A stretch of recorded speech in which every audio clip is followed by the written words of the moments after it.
By the end of this video, you'll know exactly how to handle the pressure, the judgment, and the overwhelming feeling that sometimes comes with being a stepmom. We're going to talk about a very old story, the one about the evil stepmother, and then we're going to replace it with something much more useful. A real, practical method for building a life you love inside your family. If you find this helpful, I invite you to subscribe. My goal today is to give you the tools and the perspective to completely reframe your role, not as a character in someone else's story, but as the strong, capable leader of your own. You step into a family that already has a history, a set of traditions, and memories that don't include you. It's a unique and often challenging position. You might feel like you're walking on eggshells, trying to find your place without overstepping. You want to connect, to love, and to be loved in return. But the path isn't always clear. The world seems to have a script ready for you, and it's not a very kind one. Let's start by looking at where this whole evil stepmother idea comes from. For hundreds of years, stories like Cinderella and Snow White have been told to children. In these tales, the biological mother is often gone, and a new woman, the stepmother, enters the family. But she is never the hero. She is portrayed as jealous, cruel, selfish, a stark contrast to the memory of the good first mother. These stories were powerful then, and their echo is still powerful today, shaping how society views women who step into a ready-made family. They create an immediate, unspoken bias. This folklore wasn't just for entertainment. It often reflected the anxieties of the time. In a world where women frequently died in childbirth, remarriage was common and necessary for a man to manage his household and children.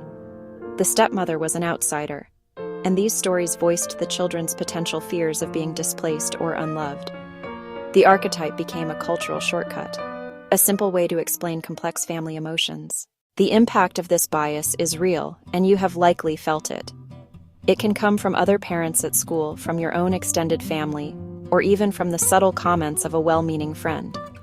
You might feel like you are constantly being judged, your actions scrutinized in a way that a biological parent's would not be. If you get frustrated, you're seen as wicked. If you set a boundary, you're cold.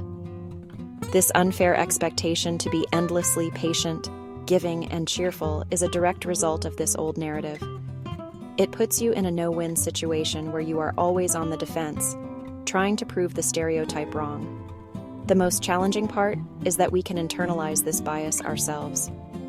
You might hold yourself to an impossible standard, believing you must love your stepchildren instantly and unconditionally, just like a biological mother. When those feelings don't magically appear, you might feel guilty or ashamed, thinking something is wrong with you. This is the myth at its most damaging, turning you against yourself. The first step to breaking free is to recognize this story for what it is: a fairy tale. It is not your reality, and it does not define you or your worth. We will break down where this old idea comes from and why it has such a strong hold on our culture. Then, we will move into the practical and the possible. I will provide you with concrete steps, simple mindset shifts, and actionable strategies that you can start using today. This is not about becoming a perfect stepmom, because perfection is a myth too. This is about becoming a confident, grounded, and joyful woman who happens to be a stepmom, leading her family with intention and grace. When you become a stepmom, you don't just join a person. You join an entire system with its own rules, history, loyalties. Blended family dynamics are inherently complex because everyone is grieving something. The children are often grieving the family they once had, even if they like you. Your partner is grieving the end of their previous relationship. You might be grieving the dream of starting a family from scratch, the simple beginning you once imagined for yourself. Acknowledging these invisible losses is the first step toward empathy for everyone, including yourself. One of the most common stressors for stepmoms is feeling like an outsider in your own home. The kids and your partner share a history, inside jokes, memories made long before you arrived.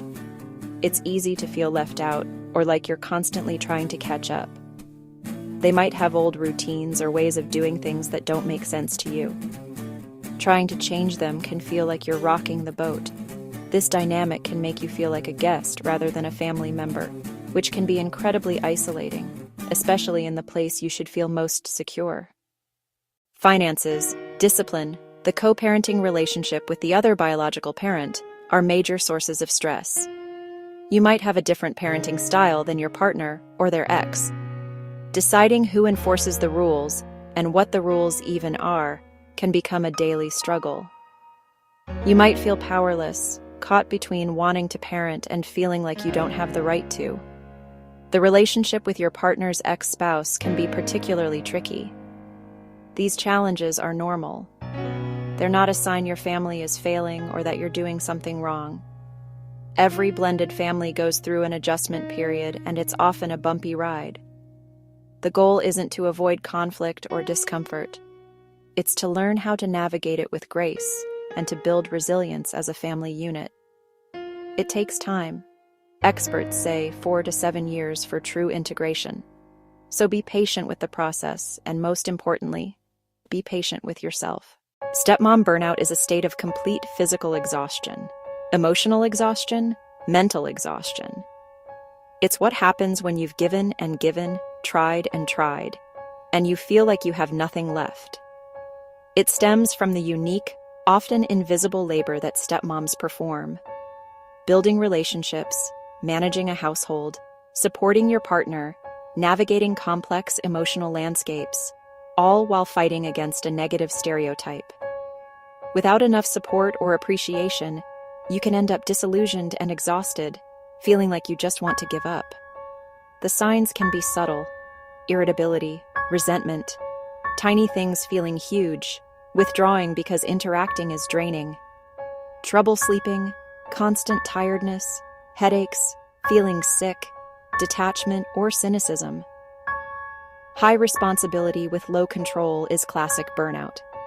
Preventing it requires a proactive approach. When you feel overwhelmed, your body goes into a state of fight or flight. Your heart races, your breathing gets shallow, your mind starts spinning with anxious thoughts. In these moments, it's almost impossible to think clearly or respond calmly.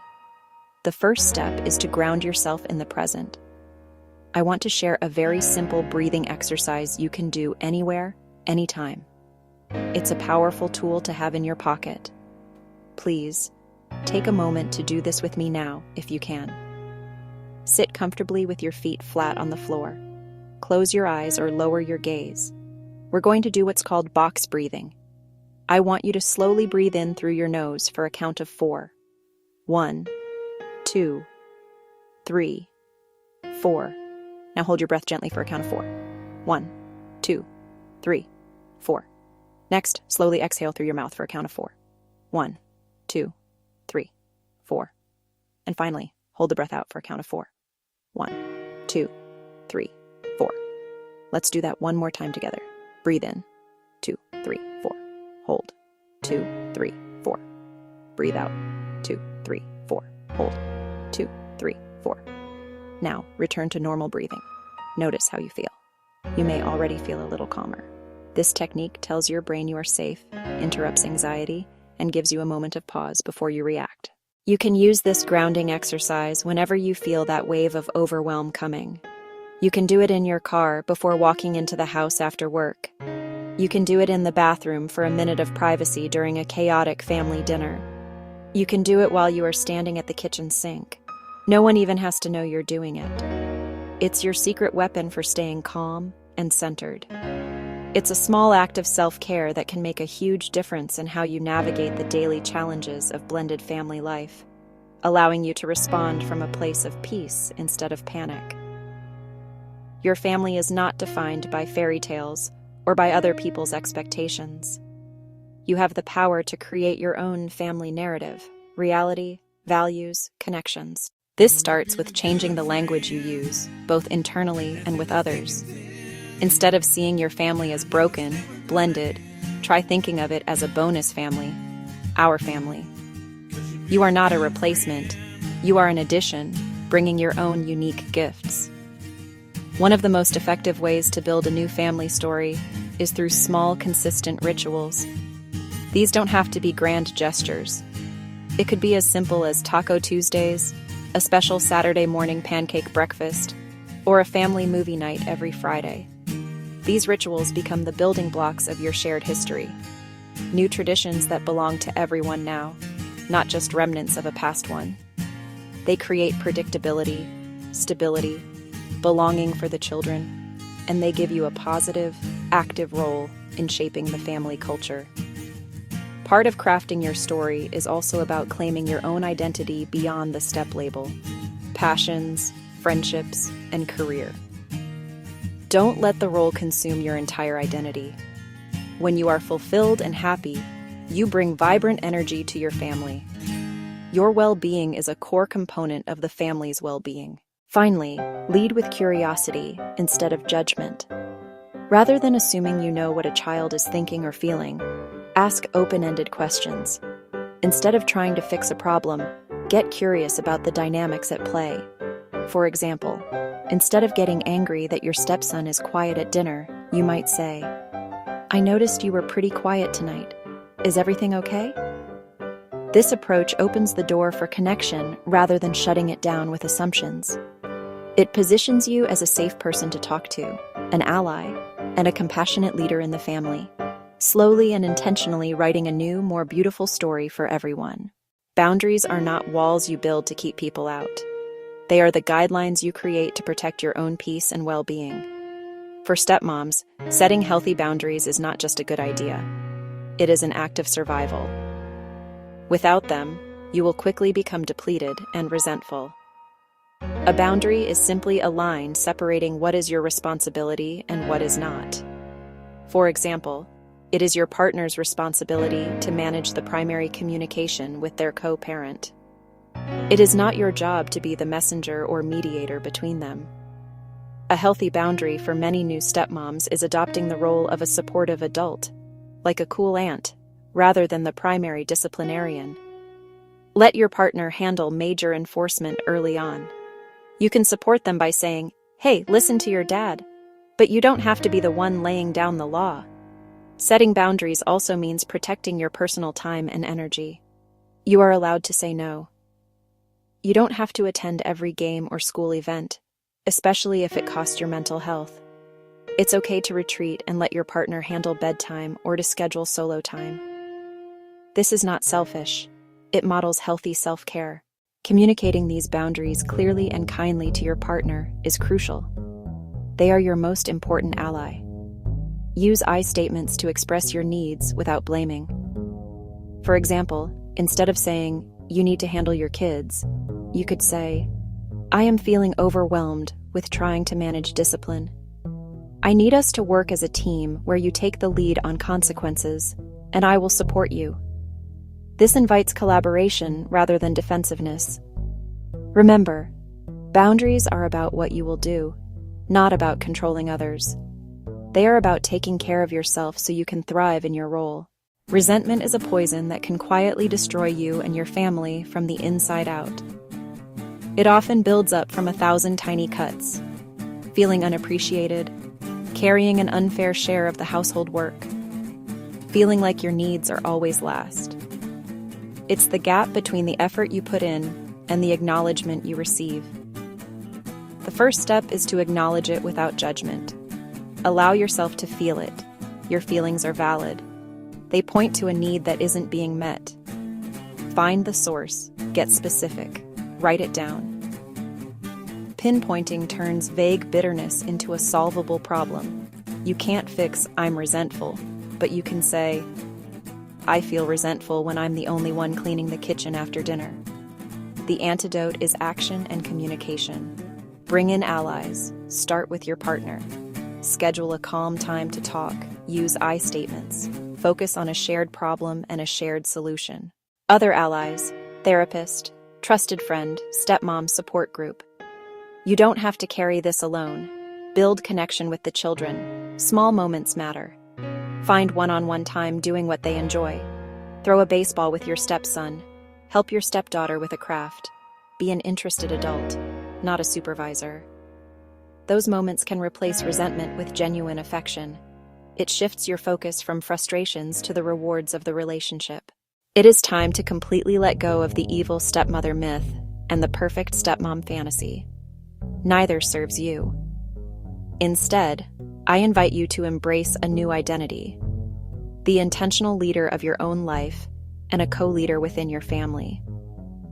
You are not a secondary character in a story that began before you. You are the author, the architect of your own experience. This leadership is not about having all the power or making all the rules. It is about leading with intention, self-awareness, and a deep commitment to your own well-being. An intentional leader knows her values and makes choices that align with them. She sets healthy boundaries out of self-respect. She builds rituals of belonging. She chooses curiosity over judgment and connection over conflict. She understands her worth is inherent and unshakable, not measured by daily popularity. She models resilience, strong, compassionate, whole, navigating challenges with grace. Here are 3 quick things you can do right now to step into this leadership role. First, schedule 30 minutes of protected you time this week. Put it in your calendar like a doctor's appointment. Second, identify one small, healthy boundary you can set with your family and communicate it kindly to your partner. Third, practice the box breathing exercise we did earlier, just once a day for the next 3 days. These small, intentional actions are the first steps toward building a new reality for yourself, one where you are not just surviving, but thriving. You are not just a stepmom. You are a pioneer and a creator, building a family culture of love and respect. You are a leader, guiding yourself and your family toward a more peaceful and connected future. Embrace this powerful role. Own your story. You have the strength, the wisdom, and the love to create a beautiful life. You are doing so much better than you think you are. Comment, share, and subscribe. If you found this helpful, subscribe so you stay updated. Comment, share, and subscribe.